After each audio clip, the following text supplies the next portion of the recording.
Welcome to Meet the Press Now. I'm Kelly O'Donnell in Washington. And right now, Pentagon leadership is testifying on Capitol Hill as the war with Iran risks becoming a political and military quagmire for the Trump administration, with the president threatening even more military action after 10 straight days of U.S. strikes, and new polling showing broad public frustration with the war. Now, you're looking live at the hearing where Defense Secretary Pete Hegseth and the chairman of the Joint Chiefs of Staff, General Dan Caine, are testifying on the administration's request for an $88 billion infusion of resources, much of that for the Pentagon to fund the ongoing war with Iran. We are monitoring this hearing and will bring you any news as it happens. Now, this, of course, comes as the Pentagon launched more strikes on Iran yesterday, once again striking Iran's military command centers, maritime capabilities, and air defense systems. Today, during a meeting in the Oval Office with Lebanon's President Trump downplayed the possibility of diplomatic talks with Iran and signaled more strikes are ahead. They want to desperately meet, and until they're ready to meet in a meaningful way, we have no interest in even. If we left today, it would take them decades to rebuild, and I don't believe they could ever rebuild. And honestly, they haven't seen anything yet. We've been nice. We've been nice. Do you believe that Iran has moved nuclear centrifuges into Pickaxe Mountain? And when you say we're not done yet, what is left to finish? We'll be hitting that area probably pretty soon. And there's not a thing they can do about it. Normally I wouldn't say that. If I thought they could do something about it, I would never say that. But we'll be hitting that area pretty soon, and very heavily. At the end of that meeting, the president touting the U.S. economy, highlighting new investments coming into the U.S. And he said, quote, "Truly, it's the golden age of America." But many Americans here at home are feeling the economic fallout from the war, with the average cost of gas now back above $4 a gallon and oil prices rising more than 15% in the last week alone, closing today at around $85 a barrel. Meanwhile, a poll by the Washington Post shows 68% of Americans say the war with Iran has not been worth fighting. That number is worse than how Americans felt about the war in Iraq in any of the polls done by the Washington Post. And it is on par with the worst rating during the war in Afghanistan. Joining me now to share in our discussion, NBC News White House correspondent Monica Alba, NBC News Chief Capitol Hill correspondent Ryan Nobles, and NBC News Senior National Security correspondent Courtney Kube. So, Monica, let me begin with you. So this seems like a very straightforward question, and yet maybe the answer isn't so easy. Does the administration have a clear strategy when it comes to Iran? Not a clear one, Kelly, and this has really been a military conflict that's been marked by contradictions and mixed messaging, with the president really saying that there is going to be more military action, but his own Secretary of State and others saying that diplomacy is a path that is still being pursued. And it's not even clear exactly how the White House views this current conflict right now, whether it is an altogether new action. They did formally notify Congress that seemed to be the case, but there also are some open questions about exactly how this is or isn't different from Operation Epic Fury that began this. So this is really a case where we are sort of in the same place we were just days ago, and there seems to be a pattern that repeats without any meaningful momentum that helps us understand what the strategy might actually be, Kelly. So we heard today the president said that he's not interested in talks with Iran, claimed that they're desperate to make a deal, which he's said many times. And this is just days after Secretary Rubio said the door to diplomacy is still open. So when you have those two kinds of comments, is it clear what the status of negotiations really is at this point? And not at all. And it was interesting that with the president saying that their Vice President J.D. Vance was in the room, who, of course, was leading the U.S. side of those kinds of talks when they were taking place both in person and behind the scenes. And Secretary Rubio and Vice President Vance have been more upfront about acknowledging that there is still work that is taking place that is not apparent or as visible. But the president today seemed to shut down whether there would be any scenario in which he would want to talk to the Iranians again, even even though we know through mediators that efforts continue to see if some kind of return to the tentative deal can be considered. But that is really hard to imagine right now, Kelly, because it was the president who said he would only do that when Iran wants to do so in a, quote, meaningful way. And we don't actually also know the definition of what in a meaningful way actually means. Of course, there's conducting the war, and then there's the political environment in which this is all happening. So what is your sense of how the administration may or may not be concerned about the political or midterm implications of this war, especially given how unpopular it's become? Yeah, and the president, of course, made headlines some time ago when he said that in thinking about decision-making, specifically with regards to Iran, that he doesn't factor in Americans' personal financial situations. When he was asked to even clarify that, he doubled down and tripled down on it. But today he also had an interesting perspective on how he views this in relation to the midterms. Let's listen to that. Do you believe that Iran is trying to impact the midterm elections by threatening the Strait of Hormuz? They won't have any impact on me. I'm just going to do the right thing. I don't view it as, gee, we're having an election in a period of time. You know, everyone says, oh, I'm doing something before. No, the election, I can't think about that having to do with this. I think people are very impressed.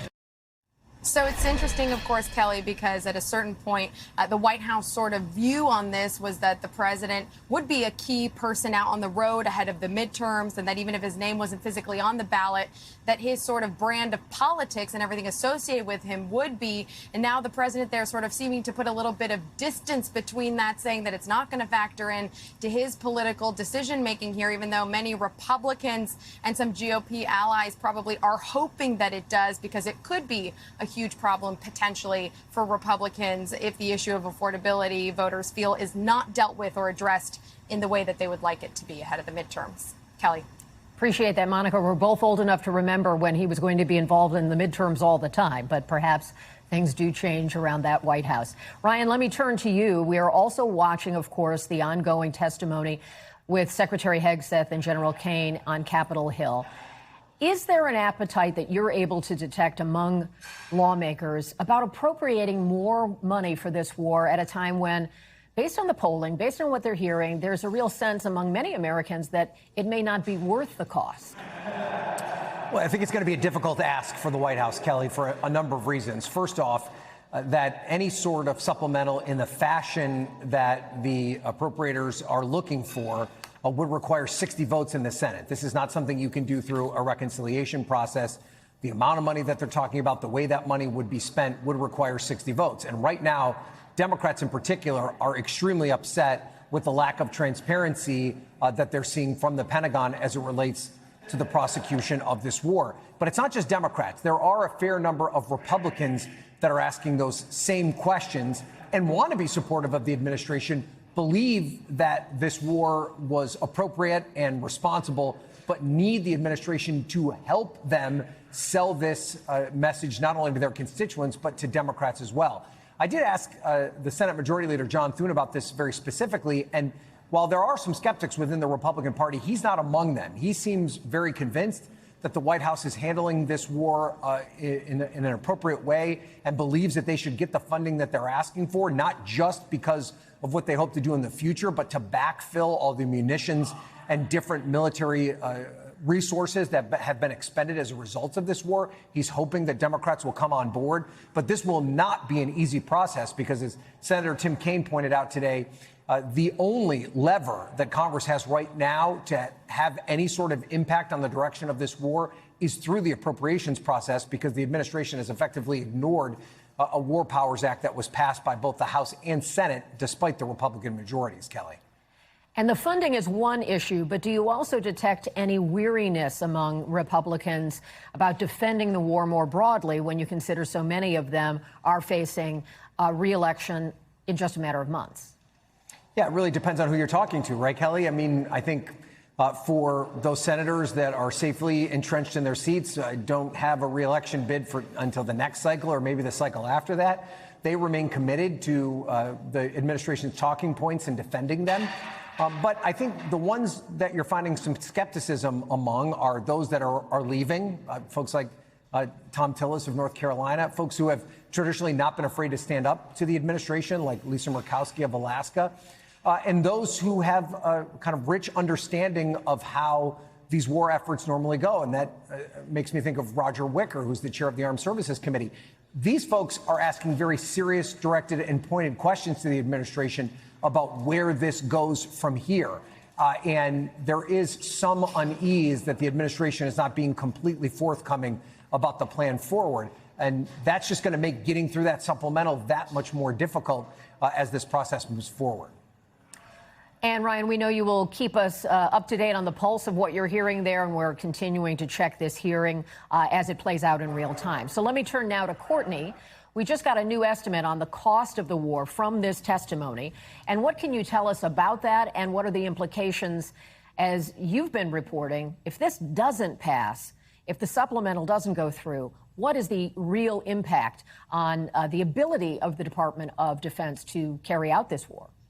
Yeah, so Secretary of Defense Hegseth was asked about the current cost of the war, and he gave a new number. He said $37.5 billion is the current cost. But then when Senator Durbin followed up, he seemed to say that that would be the cost through September 30th. Kelly, frankly, that just doesn't make sense given the daily operational tempo, even the little bit that we know about how much the U.S. military is striking, given the forward presence that exists there, 24 ships, several hundreds of aircraft, and more than 50,000 men and women who are deployed forward. The simple day-to-day operational cost of that would far exceed $37.5 billion. But that is the number that he gave, and he didn't provide a whole lot more clarity on exactly what all that encompasses beyond just the operations, he said, again, through September 30th.